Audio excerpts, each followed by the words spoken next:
भारत आदिवासी party की तरफ से एक प्रेस वार्ता का आयोजन किया गया है। आज ये प्रेस वार्ता आयोजन करने का मुख्य जो कारण रहा है कि वर्तमान सरकार डबल इंजन की सरकार के नाम से जानी जाती है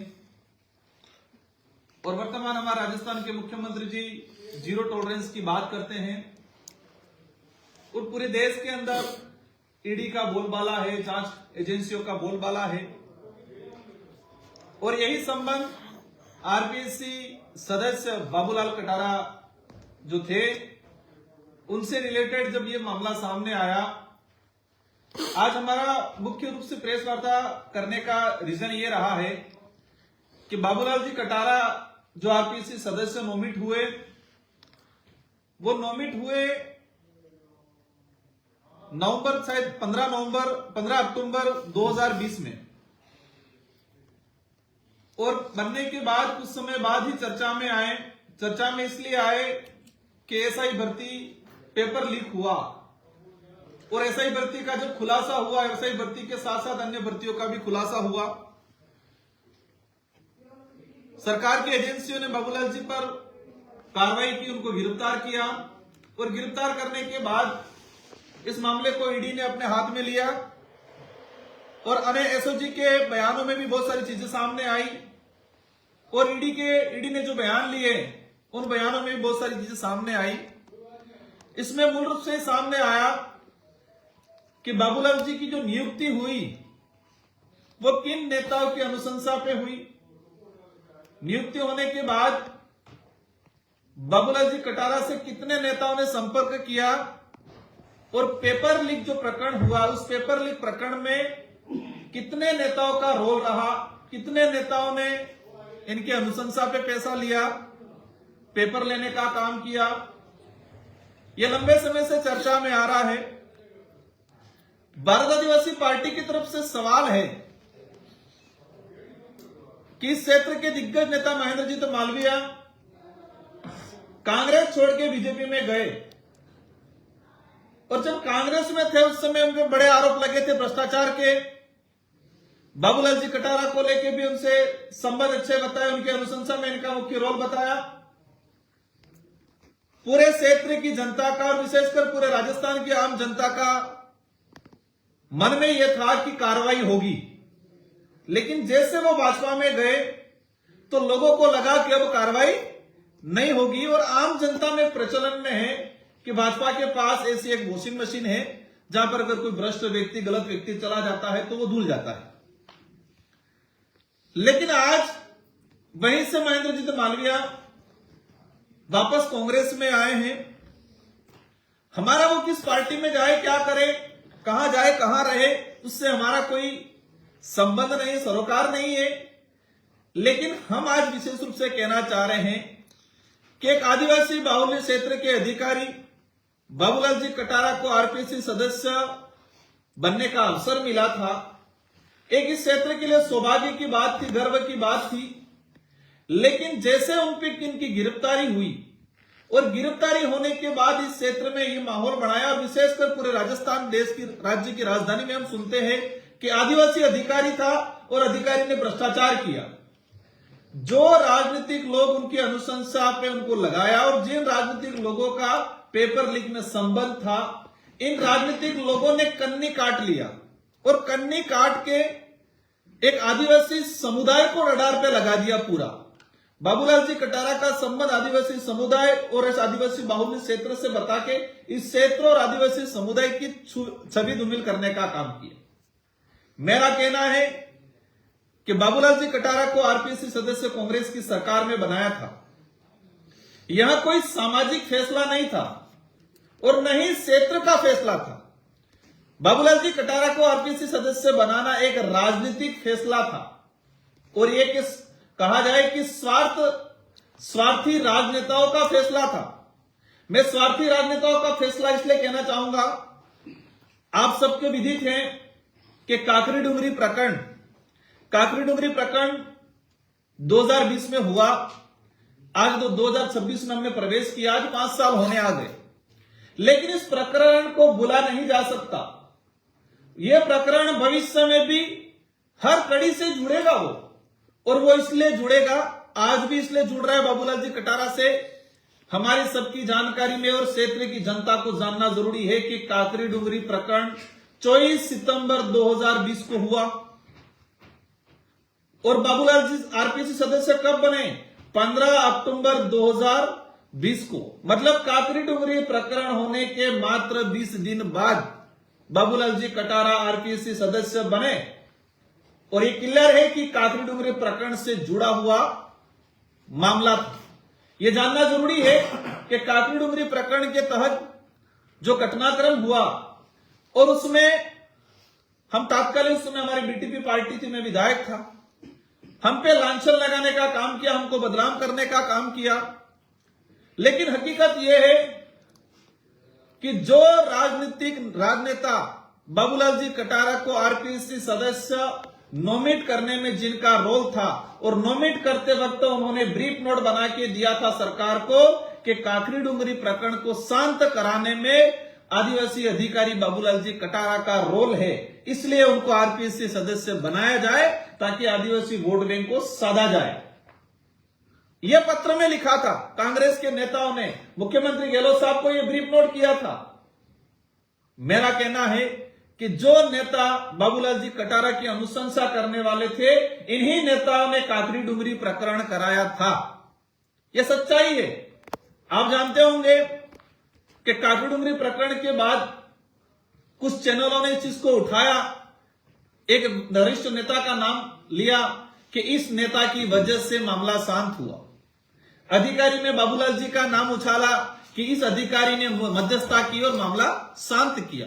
दोनों लोगों को इनाम मिला, एक को आरपीसी सदस्य बनाया, दूसरे को मंत्री बनाया नेक्स्ट। लेकिन कहा जाता है कि कुदरत का कहर या कुदरत किसी को नहीं बख्शती है। आज हमारा जो सवाल है, आज हमारा जो कहना है कि यह आदिवासी समुदाय की छवि धूमिल करने का काम किया जा रहा है, और जो नेता इसमें इन्वॉल्व थे वो साइड में हट रहे हैं, अपनी छवि सुधारने में लगे हैं। हम सरकार से आज मांग करते हैं और सरकार से सवाल पूछना चाहता है, मैं ही नहीं, क्षेत्र का समस्त आदिवासी बाहुल्य क्षेत्र का प्रत्येक वर्ग का युवा, और इस क्षेत्र ही नहीं पूरे राजस्थान का बेरोजगार युवा, आप जीरो टॉलरेंस की बात करते हो, आज डबल इंजन की सरकार की बात करते हो, तो आरपीएससी में पेपर लीक हुआ, उस पेपर लीक में कितने लोग इन्वॉल्व थे? बाबूलाल जी ने स्वयं ने कहा है कि इन नेताओं की अनुशंसा पे लगा और इन नेताओं ने मेरे से पैसा लिया। तो ये सरकार इन नेताओं पे कार्रवाई क्यों नहीं कर रही है? यह भी सवाल उठता है कि आरपीसी क्या एक सदस्य मात्र इन्वॉल्व था? क्या अध्यक्ष से लगा कि दूसरे सदस्य इन्वॉल्व नहीं थे? उसी दौरान एक चर्चा में फिर आया, आरपीसी सदस्य थे मंजू शर्मा जी, उन्होंने इस्तीफा दे दिया, उनका भी नाम उजागर हुआ। कांग्रेस के प्रवक्ता थे हमारे बांसवाड़ा के, इनका संबंध साथ में बताया, एसओजी की जांच में भी सामने आया। लेकिन एक चीज देखा गया कि ये पेपर लीक जो प्रकरण जो था, जो गिरोह लंबे समय से काम कर रहा है और वर्तमान में भी हो सकता है कुछ हद तक एक्टिव हो, लेकिन इस सारे का ठीकरा एकमात्र आदिवासी अधिकारी बाबूलाल कटारा पे फोड़ने का काम किया है। और बाकी जो लोग अधिकारी आरपीसी के मेंबर हो या अध्यक्ष हो और इन नेता जो इन्वॉल्व थे, उन सारे नेता साइड में हट गए, बच गए, और एकमात्र आदिवासी अधिकारी को बलि का बकरा बनाने का काम किया गया है। हमारा कहना है कि जो नेता इन्वॉल्व थे कांग्रेस के, बीजेपी की सरकार, हो सकता है उस समय तो मालवीय जी बीजेपी में चले गए थे इसलिए आपने कार्रवाई रोक दी हो, अब तो आपको भी लात मार के चले गए कांग्रेस के अंदर, वापस भाजपा में चले गए तो इसलिए आपने कार्रवाई रोक दी हो। आज तो चले गए, तो मैं चाहूंगा कि डबल इंजन की सरकार इस क्षेत्र में जो फर्जीवाड़ा हुआ था पेपर लीक, ऐसा ही भर्ती अकेले का मामला नहीं है, लाइब्रेरियन भर्ती में हुआ, शिक्षक भर्ती में हुआ, कई अनेक साक्षात्कार इंटरव्यू के अंदर फर्जीवाड़ा हुआ है। इन सारे का खुलासा होना चाहिए।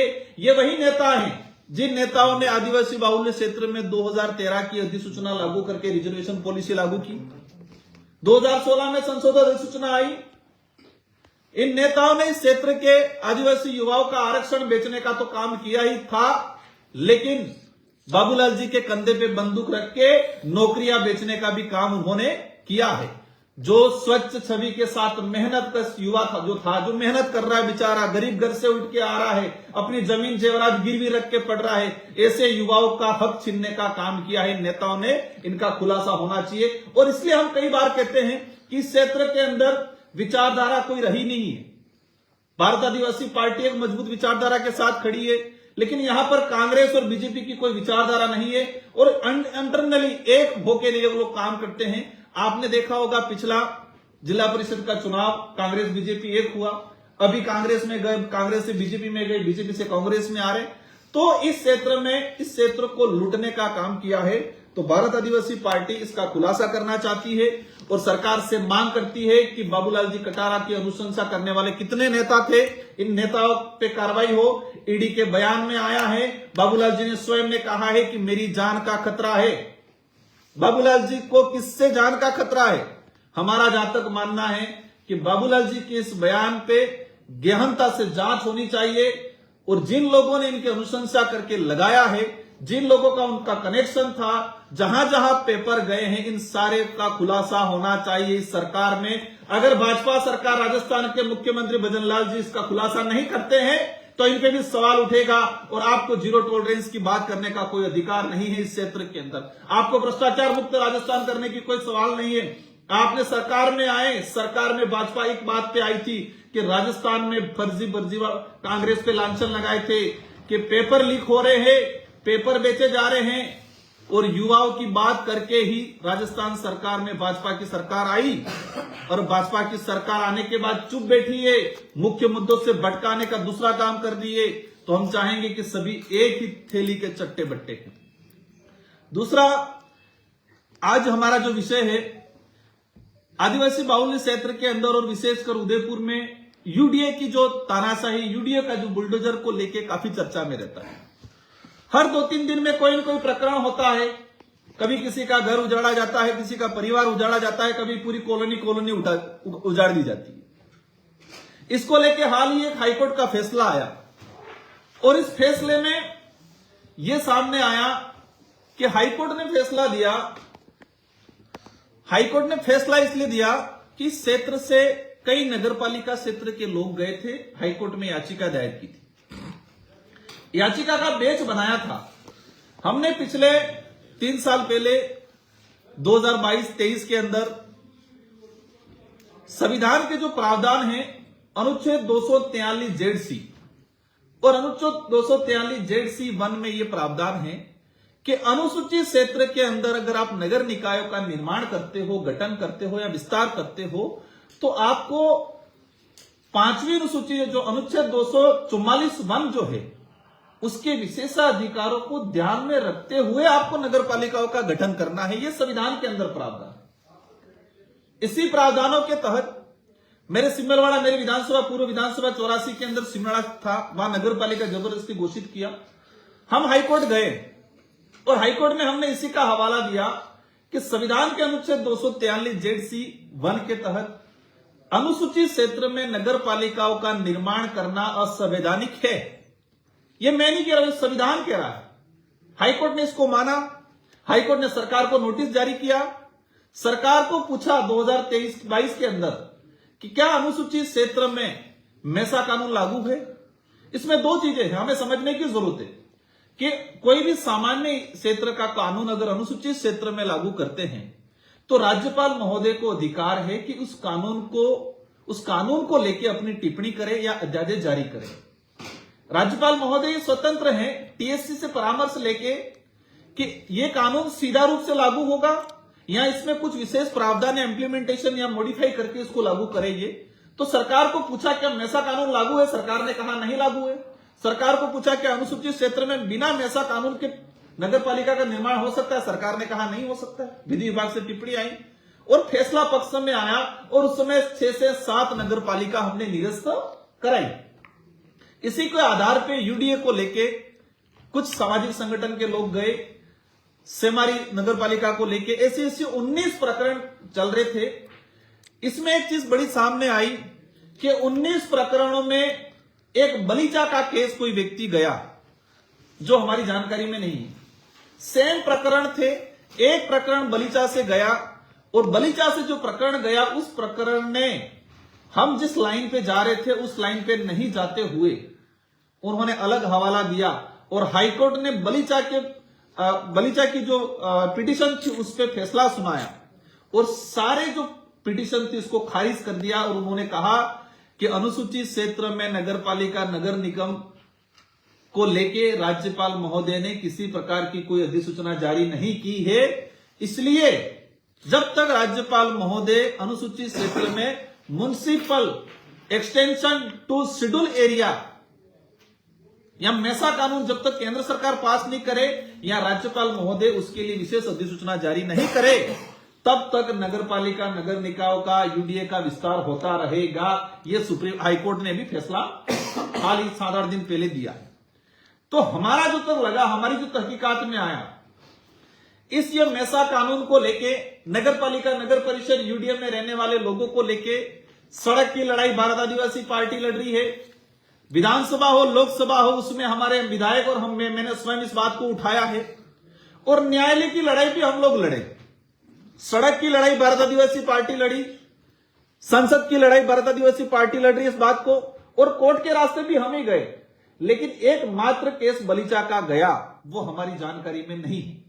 हमें जहां तक लगता है और ये सच्चाई है कि उदयपुर यूडीए के अंदर जो भूमाफिया लोग थे जिन्होंने यूडीए की जमीन अपनी जमीन बता के बेचने का काम किया, लोगों को बेची, स्टाम्पी दिया, इस इलाके के आसपास जो पॉलिटिकल लीडर है, जो भूमाफिया बने हुए, भूमाफिया से संपर्क है, जो अधिकारी इसमें इन्वॉल्व थे, ये सारे अधिकारी भूमाफिया पॉलिटिकल लोगों ने मिलके हमारी याचिकाओं को क्रेस कराने के उद्देश्य से बलीचा से एक फर्जी व्यक्ति को तैयार किया, ऐसा हमें आभास हुआ और ये सच्चाई है। क्योंकि हमारे 18 पिटीशन लगी थी और एक पिटीशन को 18 मतलब उस एक पिटीशन से 18 पिटीशन को जोड़ के कोर्ट ने फैसला दिया है।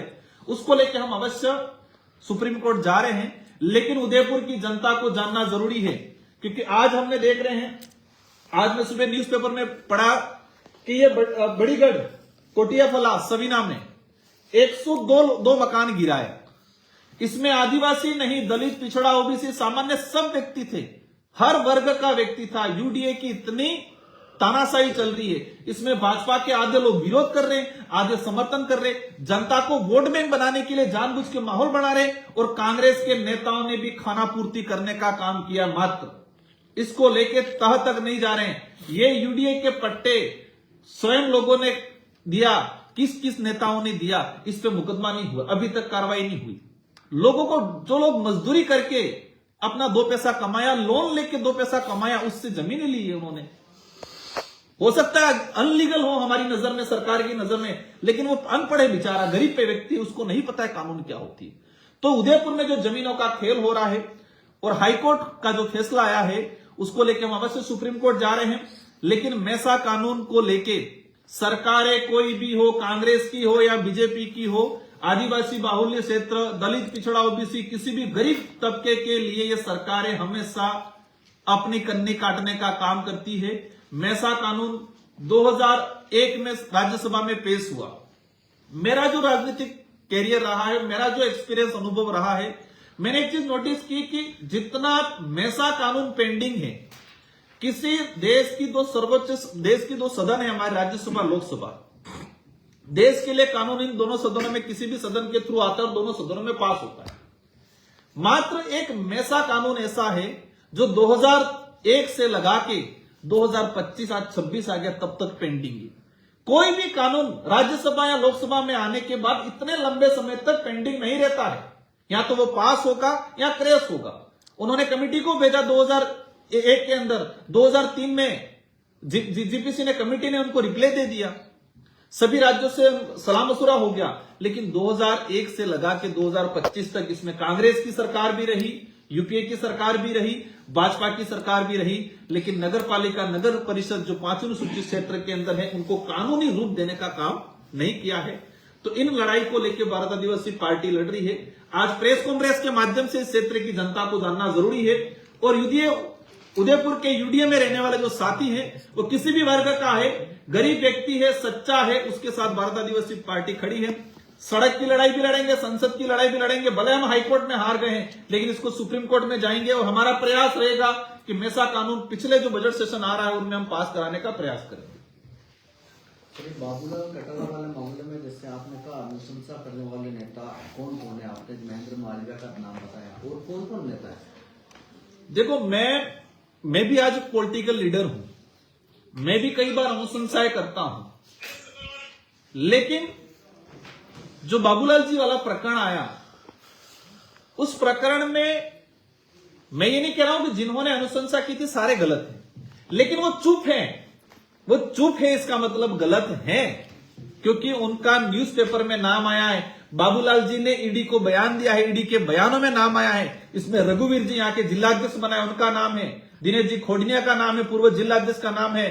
अर्जुन बामणिया जी का नाम है। सारे नेताओं का नाम है। कांग्रेस के जितने जो नेता थे, इन सारे नेताओं का नाम है। और ये वही नेता है जो नेताओं ने काकरी डुंगरी प्रकरण कराया। ये वही नेता है जिन्होंने 2013-16 के अंदर अधिसूचना जारी करी, क्षेत्र का आरक्षण खत्म, युवाओं का आरक्षण खत्म करने का काम किया, जिन्होंने पेपर लीक में पूरा प्रकरण है। हमारा एक ही सवाल है कि एक मात्र आदमी को बलि का बकरा बना के आपने अंदर करवा रखा है।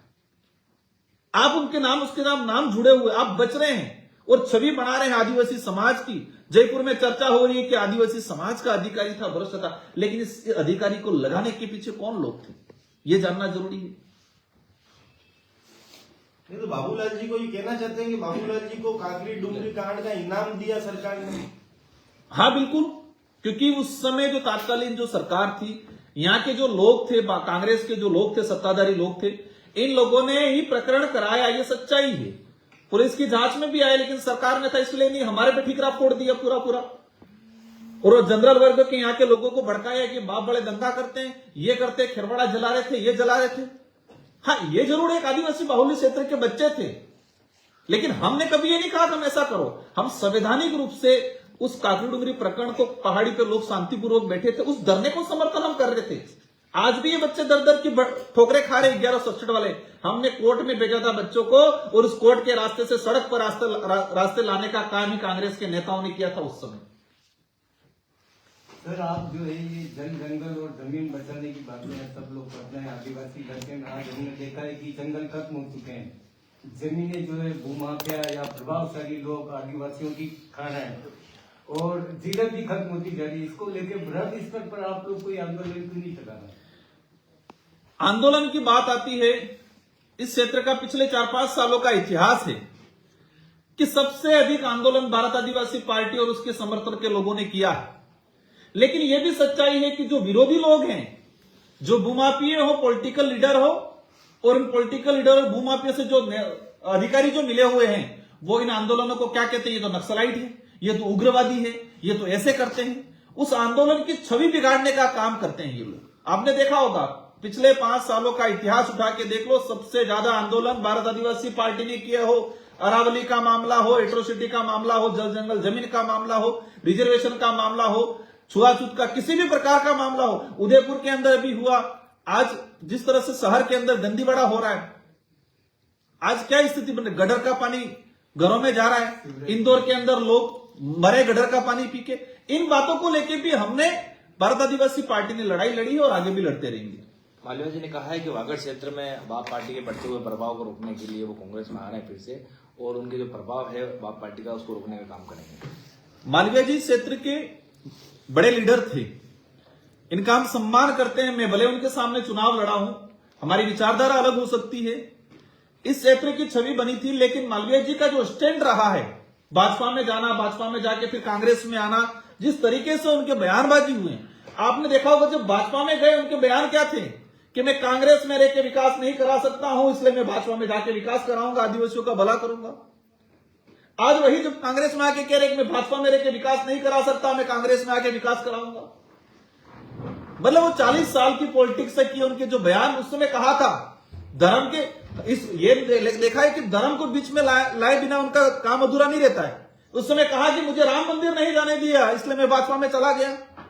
तो क्या आज कांग्रेस वापस राम मंदिर जाने के लिए कह रही है, या कांग्रेस कह रही है कि आओ विकास करते हैं मिलके? कांग्रेस के नेता अर्जुन जी बामणिया भी कह रहे थे कि उन्होंने यहां पर भ्रष्टाचार किया, 2-2 हजार का भ्रष्टाचार किया।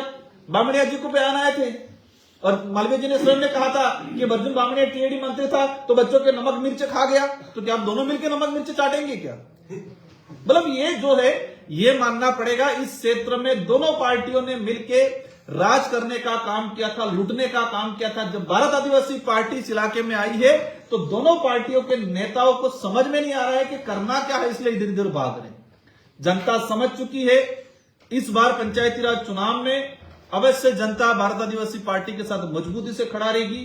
हमारा प्रयास रहेगा स्वच्छ छवि के साथ इस क्षेत्र की जनता की, आवाम की जो समस्या है, उन आवाज समस्याओं के समाधान को लेकर हम लोग लड़ेंगे।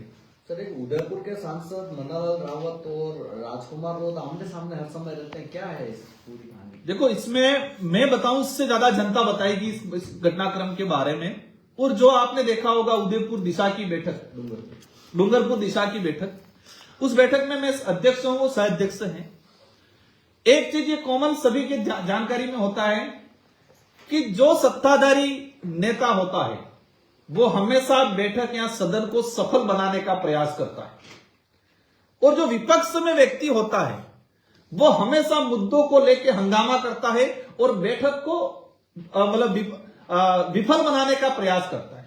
सत्ताधारी व्यक्ति होता है वो बैठक को सफल बनाने का प्रयास करता है, और विपक्ष वाला बैठक को विफल बनाने का प्रयास करता है। आपने देखा होगा, मैं बैठक को सफल बनाने का प्रयास कर रहा था, वो बैठक को विफल बनाने का प्रयास कर रहा था। इनको यह भी नहीं पता है कि मैं सत्ता पक्ष से हूं कि विपक्ष से हूं, यह भी उनको आइडिया नहीं है। ये अधिकारी वर्ग से आए हैं, न कभी वार्ड पंच रहे, न कभी सरपंच रहे, न कभी प्रधान रहे। भाजपा के कई लोग हैं जो बेचारे ग्राउंड लेवल पे काम किया है, 20-25 साल तक काम किया है। उनको कन्वेंसिंग पावर, इनको जनता के मुद्दे कैसे उठाने, एक नेता की छवि, नेता की कार्यप्रणाली कैसी होती है, उन लोगों को पता है। वो अधिकारी वे में काम करने का सोचते हैं, वो ठीक नहीं। उनको कंफ्यूज थे वो कि मैं सत्ता पक्ष हूं कि ये हम किसी मुद्दे को उठा रहे, वो कह रहे मोदी जी की आवाज है, हम कह रहे हैं कि हम संवैधानिक वो कह रहे हैं कि आप अंबेडकर का विरोध करो। मतलब जो कोई सेंस ही नहीं है। 2 बार उन्होंने चप्पल निकालने का प्रयास किया, वीडियो में आ रहा है। उम्र दराज है, वो 60 साल की आसपास की एज होगी। मैं तो 32 साल का युवा में हूं, तो गुस्सा मुझे आना चाहिए, बौखलाहट मेरे अंदर होनी चाहिए क्योंकि मैं युवा हूं। लेकिन वहां उल्टा दिख रहा था। सत्ता की भूमिका में निभा रहा था, उम्र दराज की भूमिका भी मैं निभा रहा था, वो जो युवाओं की भूमिका निभा रहे थे, बौखलाहट वाली भूमिका निभा रहे थे। तो आज इस क्षेत्र के अंदर बौखलाहट आई है। हमने कहा है कि मेरा किसी से कोई लड़ाई नहीं है, मन्नालाल जी से हो, अर्जुन जी से हो, बामणिया जी से हो, किसी से कोई लड़ाई नहीं है। आपकी जो कार्यप्रणाली है, उस कार्यप्रणाली पे भारत आदिवासी पार्टी सवाल करेगी। सत्ता पक्ष के लोगों को जानना जरूरी है। आप देश की पॉलिटिक्स को समझो, देश की लोकतांत्रिक व्यवस्था को समझो। आज बाबूलाल जी मंत्री बने हुए, सांसद बने हुए, उनको देश की लोकतांत्रिक व्यवस्था के बारे में नहीं पता है। अगर व्यवस्था के बारे में पता होता तो विपक्ष सवाल उठाता है तो उसका तार्किक जवाब देना चाहिए। विपक्ष का काम है लोकतांत्रिक व्यवस्था में कि सत्ताधारी लोग हैं, उनकी कमियों को उजागर करना। अब हम उनकी कमियों को उजागर करते तो उनको विरोधी बनाते, और विरोधी बना के हमको लांछन लगाते। आपने आज तक देखा होगा यहाँ के सत्ताधारी नेता, अगर हमने कहा कि आपने ये गलती की तो उसका जवाब नहीं देंगे, ये उल्टा हम पे दूसरा आरोप लगाएंगे। हम कहेंगे कि 1500 करोड़ लैप्स हो गया, ये कहेंगे तुम ईसाई हो। हम कहेंगे ये अरावली जारी है, वो कहेंगे तुम हिंदुओं का विरोध। मतलब हर चीज को धर्म से जोड़ने का हमारी जो आइडियोलॉजी है, मैंने कई बार कहा है। लेकिन सत्ता का जो वास्तविक मुद्दे हैं, इन मुद्दों से भटकाने के लिए हमेशा उनका प्रयास रहा है। उनको देश की लोकतांत्रिक व्यवस्था को समझने की जरूरत है। सत्ताधारी लोगों को विपक्ष के द्वारा उठाए गए जो मुद्दे हैं, इन मुद्दों को तार्किक रूप से जवाब देना को समझने की आदत डालनी चाहिए। रावत जी ने कहा है कि आपने अशब्द भाषा का प्रयोग किया और आपके एक विधायक ने उनको बाहर निकलने की धमकी दी। देखो, मैंने जो कहा, कोई प्री प्लान आता है, माइंड सेट होके आता है, तो उसके माइंड में वही चीज चलती है। मैंने कहा तुम क्या करना चाह रहे हो। तुम शब्द कोई अपमानित शब्द नहीं है। हमारी भीली भाषा लॉन्गेस्ट में कहते हैं तमें हो करा करो, तमें से शब्द शुरू होता है। तो मैंने कहा तुम क्या करना चाह रहे हो, तो उन्होंने कहा मेरे को तू बोल रहे हो। मैंने तुम कहा, जिसको तू बना दिया। वो चप्पल निकाल रहे हैं, तो हमारे विधायक जी ने कहा कि लड़ाई करनी तो बाहर आकर करो, स्वाभाविक है। क्या सदन है, आपको लड़ाई करने का शौक है तो बाहर आके करो, स्वाभाविक वो बात बोली हमने। आपके उल्टे हाथ में पेन था और आपने उस पेन को सीधे हाथ में ले लिया। पेन में आप आ चुके थे उस वक्त में। पेन को उल्टे हाथ में सीधे हाथ में लेना, तो पेन उल्टा था सीधे हाथ में ही लेंगे। तो उनका देखो कहीं कुछ भी कहे, लेकिन जनता देख रही है, जनता ने ब्रीफ किया कौन सही है कौन गलत है, और सारी जनता देख रही है, समझ रही है, उसका जवाब भी आने वाले समय में लोगों को मिलेगा। कल एक सांसद साहब का बयान आया है कि मीडिया रिपोर्ट आ रही है उनके पास कि बाप पार्टी जल्द समाप्त होने वाली है। इनके पास पता नहीं कौन सा मीडिया है, विचारधारा कभी खत्म नहीं होती। ये जरूर हो सकता है कि कभी हारे जीते, ये बात जरूर हो सकती है, लेकिन भारत आदिवासी पार्टी की मानव मूलक प्रकृतिवादी विचारधारा पे चलती है। और जहां तक हमारा मानना है कि इस देश के अंदर 3 से 4 बड़ी विचारधारा है। दक्षिणपंथी विचारधारा, कांग्रेस के लिए कहा जाता है मध्यस्थता विचारधारा, कॉमरेड विचारधारा।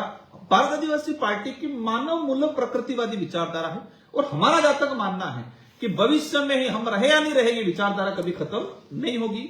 ये लोग मेरे सत्ताधारी लोगों से कहना है, हमारा ये आप दिमाग से निकाल लो, हम आपके दुश्मन हैं, हम आपके दुश्मन नहीं है, हम आपके शुभचिंतक हैं। क्योंकि आप जिस पद पे बैठे हो, उस पद पे रहते हुए आपसे जो गलतियां हो रही है, उन गलतियों का एहसास कराने का काम हम लोग कर रहे हैं। आपसे जो कमियां हो रही है, आपसे जो भ्रष्टाचार हो रहा है, आपके विभागों में गलत हो रहा है। टीएडी मंत्री जी बाबूलाल जी के कमिश्नर के फर्जी साइन होकर, उनके फर्जी साइन होकर पैसा उठ गया, उस पर जांच नहीं हुई, उस पर मुकदमा दर्ज नहीं हुआ। मतलब क्या क्या हो रहा है, 1500 करोड़ रुपया लैप्स हो गया, मंत्री जी को पता ही नहीं चला।